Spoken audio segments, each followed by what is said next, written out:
Hello అందరికీ.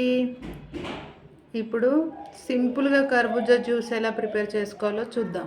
ఈ కర్బూజాను ముక్కలుగా కట్ చేసి ఈ పైన ఉన్న పొట్టంతా తీసేసి మనం ముక్కలుగా కట్ చేసుకుందాం. ఇలా చిన్న చిన్న ముక్కలుగా కట్ చేసుకోండి. ఇప్పుడు ఈ కర్బూజా ముక్కలను మిక్సీ జార్లోకి వేసుకోండి.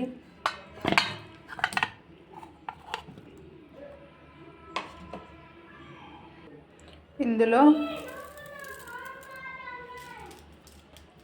4 స్పూన్ల షుగర్ వేసుకోండి.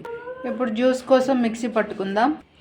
ఇప్పుడు ఇందులో 1 గ్లాసు కూల్ వాటర్ వేసుకొని మళ్ళీ మిక్సీ పట్టుకోండి. పుచ్చకాయ కర్బూజా జ్యూస్ రెడీ. ఒక 15 మినిట్స్ ఫ్రిడ్జ్లో పెట్టుకొని ఈ ఎండాకాలంలో చల్లగా తాగండి. హెల్త్కి చాలా మంచిది.